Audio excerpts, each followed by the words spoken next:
என்னடி உனக்கு அவ்வளவு திமிரா? என்ன சொன்னா ஆமாண்டி? உன் மண்டையில தேங்காய் உடைப்பேன். வேண்டாம் வேண்டாம்.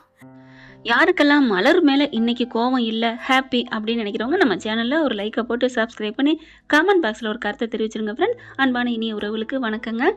என்னை பொறுத்த வரைக்கும் இன்னைக்கு மலர் மேல கோவம் இல்லைதான், ஆனாலும் சின்ன வருத்தம் இருக்குங்க. என்னன்னா இன்னைக்கு தன்னை பத்தி சொன்னோன்னு மட்டும் ஐயோ அத்தை நான் அப்படிலாம் சொல்லலத்த, நான் எப்பத்த சொன்னேன் சொன்னாங்களா இல்லையாங்க ஃப்ரெண்ட்ஸ்? உங்களை எல்லாரையும் நான் கேட்குறேன். அப்போ தனக்குன்னா களை எடுக்கும் அப்படின்னு சொல்லுவாங்க, அந்த மாதிரி எப்படி தெளிவுபடுத்துது. ஆனா அன்னைக்கு மதியை பத்தி போட்டு கொடுத்துட்டு இருக்கல ஆ ஆ அப்படின்னு மதிய ஒரு பார்வை, மாமியால ஒரு பார்வை, அம்படித்தான் பார்த்துச்சு மலரு. மற்றபடி எடுத்து சொல்லவே இல்லை. ஏன் மலரு சொன்னால அப்படின்னு இந்த மாமியாலே எடுத்து கொடுக்குது பாயிண்ட் அன்னைக்கு. அப்பவும் ஆஹா அப்படின்னு தான் சொன்னுச்சு. கடைசியா ஒரு வாட்டி அது அப்படின்னு மலர் லைட்டா தான் திறந்துச்சுங்க. நீ வாய முடு அப்படின்னு சொன்னோன்னே அப்படியே அடங்கிருச்சுங்க. ஆனா இன்னைக்கு பார்த்தா தனக்கு நோன எப்படிலாம் பேசுறாங்க, தான் விரலுக்கு களை எடுக்குன்னு சொல்லுவாங்க, அப்படித்தான் நினைக்கிறேன். ஆனா பரவாயில்ல, மதிக்கா கொஞ்சம் பேச ஆரம்பிக்குது, நல்லா தான் பேசுது. மதி சொன்னது ஒன்றும் தப்பு இல்லையே அப்படிங்கல என் மனசுக்குள்ள என்ன தோணுச்சு தெரியுமா? அப்புறம் எதுக்குடி அவளை நீ கோச்சுக்கிட்ட அப்படின்னு எனக்கு தோணுச்சு. உங்களுக்கெல்லாம் தோணுச்சான்னு கமெண்ட்ஸ்ல சொல்லுங்க ஃப்ரெண்ட்ஸ். நல்லா பாக்கியராஜன் சொன்னதான் அந்த அம்மாவுக்கு பட்டுக்குச்சு. என்னது பாக்கியராஜன் ஏன்டா சொல்றா, என்ன சொன்னதை கூட விடு, ஆனா நல்லா பாக்கியராஜன் எவ்வளவு ஏத்தி இறக்கி பேசுதுங்க. அம்மாடி இந்த ஏத்தி இறக்கி கூட்டி குறைச்சி பேசுறதெல்லாம் இந்த அம்மா கிட்ட தான் கத்துக்கணுங்க. அம்மா நான் எத்தனையோ பேரு என்னது கத்தியின்றி யுத்தம் என்று வருதுன்னு சொல்லுவாங்களா, அவங்களெல்லாம் விட தூக்கி சாப்பிட்டு ஏப்ப விட்டுருங்க. அம்மா எனக்கு அதே நினைப்பு தாங்க வருது. எப்படி பாயிண்ட புடிச்சு பேசுது. டைரக்டர் பயங்கரமா யோசிச்சு வச்சிருக்காருங்க இந்த அம்மா கிட்ட பேசுறதெல்லாம். ஐயோ எனக்கே ஆனா ஆசையா இருக்குங்க அந்த அம்மா பேசுறது, சண்டை வர்றது. உண்மையிலே அந்த அம்மா இல்லைன்னா கதை இல்லைங்க, நல்லா இருக்குங்க, எனக்கு பிடிச்சிருக்குங்க. என்னடா இவ நல்லா இருக்குங்கிறா, அப்புறம் இந்த மாதிரி பேசக்கூடாதுன்னு சொல்றா அப்படின்னு நீங்க நினைக்கப்படாது. எல்லாருக்கும் இது தோணுது தானுங்க. இந்த மாதிரி ஒரு ஆள் இருந்தா தான் கதை சுவாரஸ்யமா போகும். ஆனாலும் இப்படிலாம் உலகத்துல பேசுறாளுகளே அப்படின்னு சொல்லத்தானே தோணுது. இப்ப உங்களுக்கு அதை விட ஒரு கூத்து. ஐயோ உள்ளுக்குள்ள பாத்தீங்கன்னா வேணும்னு தாங்க பண்ணியிருக்காரு இந்த சுரேஷ் நெடுமரம். இந்த நெடுமரம் போன் பேசிக்கிட்டே தெரியாம தான் யதார்த்தமா தான் பண்ணுதுன்னு இதில் நம்பிட்டேங்க நான் ஆரம்பத்துலேருந்தே. சுரேஷ் பாவம்னு இங்கிட்ட போக இந்த புள்ள பாவங்க. சரின்னு பொறுத்து ஒரு அளவு தாங்க ஒரு மனுஷனை பண்றது. மதி பேசாம நிக்குது. அந்த முகத்தை பார்க்கல எனக்கு என்னமோ தெரியலங்க, ஒரு சோகம் இலையோட மாதிரி பாவமாவே இருக்குங்க. அதுக்கப்புறம் என்ன பேசாம போறா, ஆளு இவ்வளவுக்கு சேஞ்ச் ஆயிட்டா அப்படின்னு மைண்ட் வாய்ஸ் பண்றாரு பாருங்க சுரேஷ். அடங்கொய்யால அப்போ நீ வேணுத நடிச்சியாடா, நடிப்பா அப்படின்னு தானங்க தோணுச்சு. இதையும் கமெண்ட்ஸ்ல சொல்லிருங்க. யாரும் சொல்றீங்க, ஒருத்தர் 2 பேர் தான் சொல்றீங்க, அப்புறம் சொல்லவே மாட்டேங்கிறீங்க போங்க ஃப்ரெண்ட்ஸ். ஆமா இப்ப சுரேஷ் அப்புறமா நினைக்கிறாரு, பரவாயில்லையே மாறிட்டா போல இருக்கே, நம்மளும் குறுக்க போறோம், பேசாம அமைதியா போறா. நான் சொன்னது மாதிரி தாங்க. அதுலேயும் மேட்டம் என்ன கோவமில்லாம போகிறாங்க. இனிமே தாங்க இவங்களுக்குள்ள கூடலும் சூப்பராக இருக்க போது. நல்லா ஒரு பேரா வருவாங்கன்னு தான் நான் நம்புறேங்க. மதி போயிட்டு வரேன்னு சொல்லுவேன். மாமனாருக்கும் மாமியாருக்கும் இவ்வளவு ஆங்காரம் இவ்வளவு ஆகாது. நான் உண்மையிலே அங்கே இருந்தேன்னா அவங்க 2 பேர் கொம்பட்லேயும் 2 குத்து குத்திருப்பேன். நிமிந்தே பார்க்காம இருக்குதுங்க. அது சரி, அவங்களுக்கு வழி போலீஸ் ஸ்டேஷனில் வச்சுட்டாங்கன்னு அது தப்புன்னு தெரிஞ்சால் மதியம் இறங்கி பேசுது. இவங்களை கொண்டே ஒன்று உள்ளே வைக்கணும் அவங்க திட்டம் போட்டெல்லாம் பண்ணலைங்க. நம்ம மதி சும்மா சொல்லக்கூடாது. அந்த மனுஷன் புரிச்சாங்க அவ்வளோ கேவலமாக பேசினனால அவர் மேலே மட்டும்தான் கம்ப்ளைண்ட் கொடுத்தாங்க. ஆனால் இன்ஸ்பெக்டர் பண்ணுவாருன்னு அவங்களுக்கு தெரியாது. அவர் பண்ணது நல்லது தான். இப்போ வாயும் பொத்திக்கிட்டு இருக்காங்களா. இப்போ மதியம் போயிடுறாங்க. இங்கே தங்கராஜ் வச்ச வேட்டு அங்கே போய் காலேஜில் வெடிக்குது. உனக்கு வேலை இல்லைம்மா, எங்க ப்ரொமோஷன் இல்லைன்னா சொல்லு, ஓகே, வேலை இல்லைன்னு சொன்னால் எப்படிங்க? அதுக்கப்புறம் ஃபோன் பேசையில் எல்லாம் தெரிஞ்சு சுரேஷை அனுப்பி மலர் தான் அனுப்புது. போய் பாடுற பாவம் அப்படியே சோகமாக இருக்கிறா மதி அப்படின்னுட்டு மதியை கூப்பிட்டுட்டு கிளம்புறாங்க. மதி ரொம்ப சோகமாக வாடிருக்காங்க. வா ஒன்றும் நினைக்காத அப்படின்னு வீட்டுக்கும் கூப்பிட்டு வந்துடுறாங்க. மாமியாருக்கு பார்த்தா சந்தோஷம், அப்படித்தான் வேணும் இப்படித்தான் வேணும்னு. ஆனால் இவங்க மூஞ்சில முடிச்சுட்டு நீ போயிட்டு வரேன்னு சொல்லிட்டு போனில, அதுதான் அப்படின்னு தான் சொல்லணும். அதுக்கப்புறம் சாந்தப்படுத்துறாரு, அமைதிப்படுத்துறாரு. போனால் போயிட்டு போகுது வீடு, எல்லாம் நல்லதே நடக்கும் அப்படிங்கிற பார்க்குறாங்க. என்னடா அது ஆச்சரியமாக இருக்குது, இவரு அப்படிங்கிற மாதிரி பார்க்குது. நமக்கு வேலை போனதை விட இவர் இவ்வளோ அன்பா அனுசரணையாக இருக்காரே அப்படின்னு நினைக்க பாக்கியராஜ் மலர் எல்லாருமே வந்துடுறாங்க. என்ன மதி என்னாச்சு அப்படின்னு கேட்க என் வேலை போச்சுக்கா அப்படின்னு அழுகுறாங்க. மலரன்ட்டு போயிட்டு அண்ணி மதிய கொஞ்சம் பார்த்துக்குங்க, பாவம் கொஞ்சம் மூடு அப்செட்டாக இருக்கா அப்படின்னு சொல்ல, என்ன சுரேஷ் நான் பார்த்துக்க மாட்டேனா, நீ கிளம்பு போ அப்படிங்கிறாங்க. சுரேஷ் வெளில கிளம்ப மதி பார்க்குது, என்ன உடனே போறாரு அப்படிங்கிற மாதிரி பார்க்க, விடு மதி அவனுக்கு ஏதோ அர்ஜென்ட் போல இருக்கு, என்கிட்ட சொல்லிட்டு தான் போறான் அப்படிங்கிற, பரவாயில்ல அப்படிங்கிறாங்க. மதி இங்கே மாமியாரை பார்த்தேன்னா போனை போடுது, ஐயோ எனக்கு சந்தோஷமா இருக்கு, இன்னைக்கு நல்ல நாளா இருக்கு, அதை கொண்டு வாங்க இதை கொண்டு வாங்கன்னு என்னென்னமோ பாயிண்டர் சொல்றாங்க. அப்படி ஒரு ஹாப்பியாகிறாங்க. மலர் பார்க்குது, ச்சே இப்படிலாம் ஒரு மானங்கட்ட ஜென்மமா இருக்காங்களே, தான் வீட்டு மருமக கஷ்டப்படுறத பார்த்து எவ்வளவு சந்தோஷப்படுறாங்களே அப்படின்னு நினைக்கிறாங்க. வெளியில போன சுரேஷை காணோம், என்ன இவ்வளவு நேரம் ஆயும் காணோம் என் பிள்ளைய. இங்க மாமியார் தவிக்குது, இங்க மருமக மலர் இருந்துட்டு ஏன் இந்நேரம் வரைக்கும் இருக்க மாட்டானே, ஃபோன் அடிச்சா ஃபோன் எடுக்கல, நாட் ரீச்சபிள், சார்ஜ் இல்லை போல இருக்குங்க. மதி அப்படியே உள்ளுக்கு சோகமா இருக்க, மலரு மலரு அப்படிங்கிற வெளியில வருது. முன்ன மாதிரிலாம் இப்ப மலர் அடிமையா போயிட்டு சொல்லுங்க அத்தை அப்படிலாம் கேட்கல. என்ன அப்படிங்கிறாங்க. என்ன கேட்கல ஒரு மாதிரியா இருக்கு தோரணை. என்னன்னு தான் கேட்டேன். சொல்லுங்க அத்தை எனக்கு வேலை இருக்கு. என்ன வேலை? உன் தங்காச்சிக்கிட்ட போய் கொஞ்சறதேன் வேலையா என்ன? அத்தை உங்களுக்கு என்ன வேணும்? உனக்கு திமிரு வச்சிருச்சுடி. என்னத்த இப்போ வேணும்? ஒன்றும் வேணாம் இல்லை விடுங்க நான் போகிறேன் அப்படின்னு கிளம்பி போக, என்னடி நான் காஃபி கேட்கலான்னு பார்த்தா கொடுக்க முடியாது நான் போகிறேன் அப்படின்னு செம்ம கோதோடு திரும்புகிறாங்க. நான் எத்தனை வாட்டி என்ன வேணும் கேட்டேன், என்னத்த நினைச்சிட்டு இருக்கீங்க அப்படின்னு கையை தூக்கிட்டு கோமா கத்துறாங்க பாரு. ஆடி போறாங்க. என்னடி கையை வாங்கி பேசுற? ஆமா நான் எப்போ சொன்னேன் காப்பி இல்லேன்ட்டு? இல்ல நீங்க தான் எப்ப கேட்டீங்க, என்ன நினைச்சிட்டீங்க, குட்ட குட்ட குடிச்சிட்டு இருப்பேன் நினைக்கிறீங்களா அப்படின்னு எகுற, ஏய் அப்படின்னு அப்படியே அப்படியே கீழே போகுது. என்னடி இப்பெல்லாம் பேசுற, இங்க பாருங்க அப்படின்னு டக்குன்னு மனசுக்குள்ள நினைக்குது. ஐயோ நம்ம ஏன் இவ்வளவு கோவப்பட்டோம் அப்படின்னு சாந்தா ஆகுது. சரிடி விடுடி நானே போய் காப்பி போட்டுக்கிறேன் அம்மாடியோ அப்படின்னு அடுப்படி போயிட்டு சட்டியை தூக்கிட்டு மொட்டுன்னு வைக்கிது, தண்ணியை ஊற்றுது, காஃபியை போடுது. அத்தை நான் போட்டு தரேன் வேணாண்டி அம்மா வேணாம், அவகிட்ட கேட்காத மாதிரி இனிமேல் உங்ககிட்டையும் கேட்கல. அத்தை காலையில் டிஃபன் இருக்குது, மதியானம் சாப்பாடு இருக்குது, நைட்டு சாப்பாடு இருக்குது, அதுக்கப்புறம் இடையில நீங்கள் 3-4 வாட்டி காஃபி கேட்பீங்க, காலமிக்கி போட சொல்லுவீங்க, சுடுதண்ணி கேட்பீங்க, தையல் எடுத்துகிற சொல்லுவீங்க, ஃபேனு போட சொல்லுவீங்க, விசிறி எடுத்துகிற சொல்லுவீங்க. நீங்கள் சொல்கிறத நான் சொல்கிறதுக்கே இவ்வளோ மூச்சு வாங்குது. இது எல்லாத்தையும் என் தயவு இல்லாமல் நீங்கள் எல்லாம் பண்ணிக்குவீங்களா என்ன? அப்படியே சட்டியை பிடிச்சிட்டு இருக்காங்களா? சொல்லுங்கள், அப்படி பண்ணிக்கிறேன்னா நீங்கள் காஃபியை போட்டு போங்க, இல்லைன்னா வச்சுட்டு போங்க அப்படின்னு சொன்னோன்னே காஃபி பாத்திரத்தை அப்படியே வச்சுட்டு, இல்லடி அம்மா நீயே போட்டு தாடி, உனக்கு வேணா ஒரு சலாம் போட்டு போகிறேன் அப்படின்னு போயிடுதுங்க. அந்த பயம் இருக்கணும் அப்படின்னு காஃபியை போட்டு பார்க்குது, தொட்டு நக்கி வாயில் வச்சு பார்க்க, காஃபி போட்டிருக்க பாரு, இதில் வேற வாய் வங்காள வரைக்கும் பாயுது அப்படின்ட்டு இன்னொரு காஃபியும் மலர் போடுறாங்க. இவங்க போட்டேன் காஃபியும் எடுத்துகிட்டு போயிட்டு இந்தாங்கத்த அப்படின்னு கொடுக்க, எப்படி இருக்கிறான்னு முகத்தை பார்க்க, என்னத்த ஒன்றும் இல்லை சும்மா தான் பார்த்தேன்.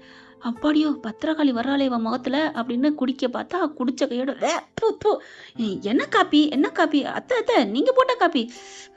நான் போட்ட காப்பியா எப்படி குடிக்கிறது, எப்படி திட்டவும் முடியல, குடிக்கவும் முடியல, இதைத்தான் மெல்லவும் முடியல, முழுங்கவும் முடியல சொல்லுவாங்களோ. பொரிச்சங்காரன் வராரு. என்ன லட்சுமி என்ன?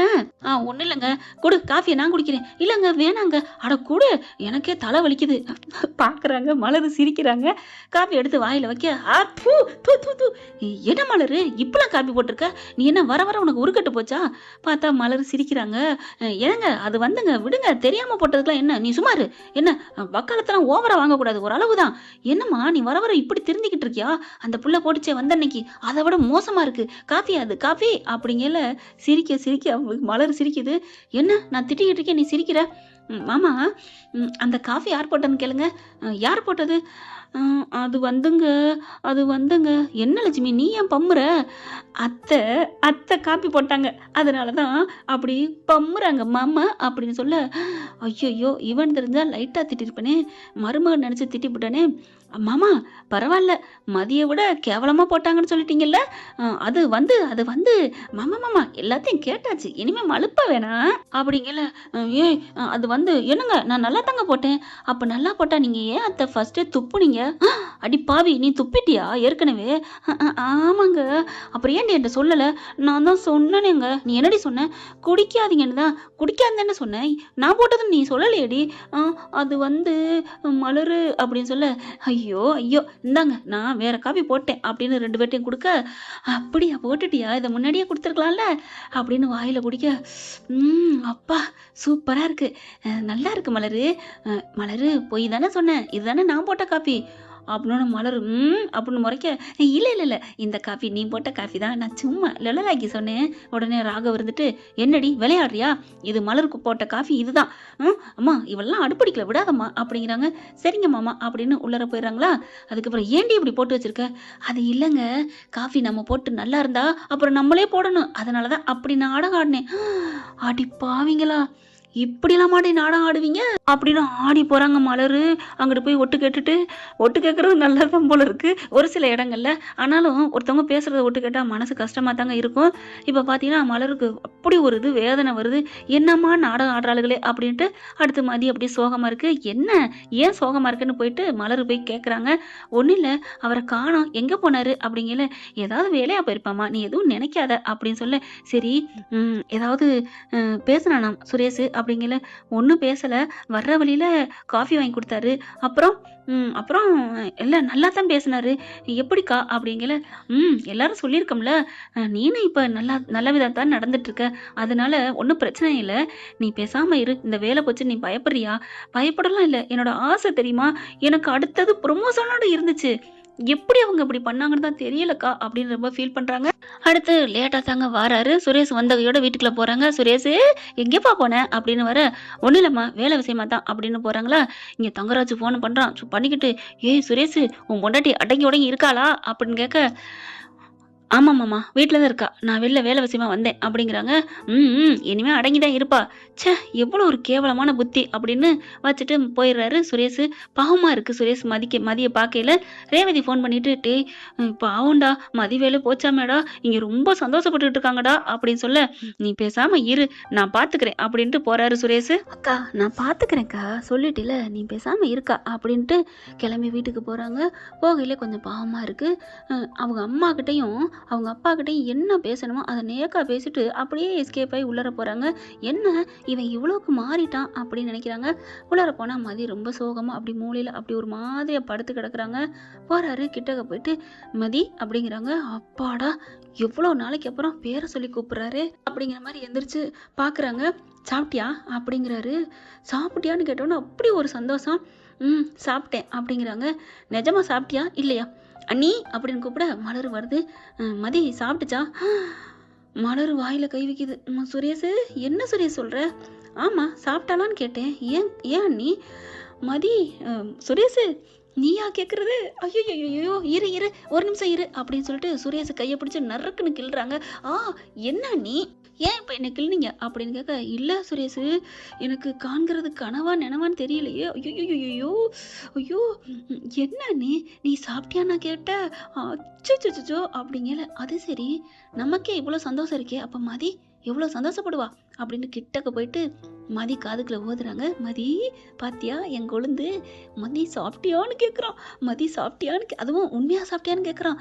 அப்போ பாத்தில உனக்கு எப்படி இருக்கும், எனக்கே அவ்வளோ ஹாப்பியாக இருக்கே அப்படிங்கல. ஆமாம் எனக்கே ஒரு மாதிரி உடம்பு ஜிவ்வுங்குது அப்படிங்கிறாங்க. நிச்சயமாவா? ஆமாம். என்ன குசு குசுன்னு பேசுகிறீங்க சுரேஷ் கேட்குறாரு. ஒன்றும் இல்லைப்பா ஒன்றும் இல்லை, அவ எங்கே சாப்பிட்டா மதி பார்க்குது. என்ன அப்படிங்கிற மாதிரி பார்க்க சுரேஷ் அந்த சமயம் இந்த பக்கம் திரும்புறாரா. அது என்னன்னு கேட்க அப்படின்னு மலர் அடக்குது. ஏன் அப்படிங்க அப்படின்னு கையை பிடிச்சி அப்படியே அமுக்குறாங்க மலர். ஏன் சும்மா இரு அப்படின்ட்டு. ஆமாப்பா நான் எவ்வளோ சொல்லி பார்த்தேன்ப்பா, சாப்பிடவே மாட்டேன்டாப்பா, நானும் கொஞ்சமாவது சாப்பிடுன்னு ஊட்டி கூட பார்த்தேன், எனக்கு வேணாம், எனக்கு மனசு சரியில்லை அப்படின்னு சொல்லிட்டு பச்சை தண்ணி பல்ல விடலப்பா அப்படின்னு மதி பார்க்க, அப்படியே ரியாக்ஷனை காமிச்சு காட்டி கொடுக்காதடி அப்படின்னு கையை பிடிக்கிறாங்க மலர். என்ன நீ மதி உனக்கு அறிவு இல்லையா அப்படின்னு நிமிந்து பார்க்க, இல்லை சாரி அப்படிங்கல. பரவாயில்ல, இப்போ நீங்கள் கேட்ட அறிவில் அதில் அன்பு இருக்குது, அதனால் நான் ஒன்றும் தப்பாக நினைக்கல. ஓ அறிவுல அன்பு இருக்கா, சூப்பர் நல்லா தான் இருக்குது அப்படின்ட்டு. என்ன நீ சாப்பாடு வேணான்ட்டா இப்படி தான் இருப்பீங்களா, போங்க போயிட்டு முதல் சாப்பாடு எடுத்துகிட்டு வாங்க அப்படிங்கிற மேலே இறங்க பார்க்க. அப்படி அக்கறை இருக்கிறவங்க நீயே போய் எடுத்துகிட்டு வா, என்ன வச்சுருக்கீங்க, இட்லி இருக்குது, தோசை இருக்குது, பூரி இருக்குது, எது வேணாலும் எடுத்துகிட்டு வாங்க அப்படிங்கல. மதி உனக்கு பூரி ஓகேவா அப்படிங்கிறாங்க. ஏன்னா உனக்கு பிடிக்குதா இல்லையோ அதான் கேட்டு போகலான்னு கேட்குறேன் அப்படிங்கல. எது வந்தாலும் ஓகே அப்படிங்கிறாங்க. ஏன்னா பாண்டியன் ஸ்டோர் குடும்பத்துக்கு போயிட்டு வரையில எனக்கு பிடிக்காது வேணாம் அப்படின்னு சொன்ன ஆள் தானே நம்ம மதி, அதனால் இவர் அடிபட்ட பூனை, அதனால் போயிட்டு என்ன தேவையோ அதெல்லாம் எடுத்து வச்சுக்கிட்டு இருக்காரு. அவங்க போன சமயம் டக்குன்னு ஏங்க இப்படிலாம் சொன்னீங்க அப்படின்னு மதி மலரை பார்த்து கேட்க, சும்மா இரு, இப்பவே வருது, காத்தடிக்கல, நம்ம தூத்திக்கணும் அப்படி இருக்கிறத விட்டுட்டு இப்போ என்ன பயப்பில்ல நீ அப்படின்னு மலர் சொல்ல, என்ன காத்தடிக்குது, என்ன தூத்திக்கணும், ஐயோ என்னம்மா நீ இப்படிலாம் பேசுற, என்னத்தங்க சொல்றது, நீங்களே சொல்லுங்க.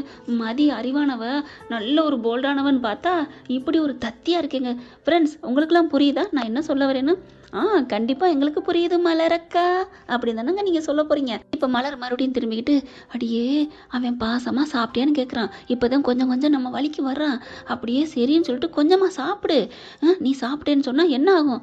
அதான் நீங்க தானே எனக்கு ஊட்டி விட்டீங்க, திணிச்சிங்க. இப்ப சரி நம்ம என்ன, நீ எப்போ சாப்பிட்டது அதுவே 2-3 மணி நேரம் ஆச்சு, இந்நேரம் செரிச்சிருக்கும். நான் எங்கே நடந்தேன், அதெல்லாம் செரிச்சிருக்காது. ஹே, யார் சொன்னா நடந்தா செரிக்கும் நடக்காட்டி செரிக்காதுன்னு? அதெல்லாம் உள்ளுக்கு இருக்க மிஷினு வயிற்றுக்குள்ள இருக்குது. சாப்பிட்டோன்னா 1/2 மணி நேரத்தில் எல்லாம் செரிச்சு போகும். பேசாமல் கம்மனி இரு. வரேன் அப்படின்னு டக்குன்னு சொல்ல, மதி இனியாவது சாப்பிடுமா, பாத்தியா அது சுரேஷை பாத்தியா, என் குழந்தை எவ்வளோ உனக்கு பாசமாக கொண்டாடுது, சாப்பிடவே மாட்டேன்டா, நீ ஊட்டி விட்டுரு, வரட்டா மதி, பாய். பயப்புள்ள கோத்து விட்டு போகிறது அவ்வளோ பெருமையாக போகிறத பாருன்னு மதி நினைக்கிறாங்க. சிரிப்பே வருது மதிக்கு. அதுக்கப்புறம் அப்படியே உட்காந்துருக்காங்க. என்ன நீ எல்லாத்துக்கும் பாடம் நடத்துகிற பிள்ளை, நீ சாப்பிடாம இருந்தால் என்ன ஆகுறது? அவன் போய் சாப்பாடு எடுத்துகிட்டு வரையிலேயே ஆத்தாக்கறி கேட்குது, யாருக்குடா எதுக்குடா? மதிக்கு தான் சாப்பிடலையாம். அதுதான் ஏன் மகாராணி சாப்பிட்றதுக்கு போட்டு சாப்பிட மாட்டாங்களோ? அம்மா விடுங்கம்மா, அவள் மன கஷ்டத்தில் இருக்கா, போங்க அப்படிங்கிறாங்களா.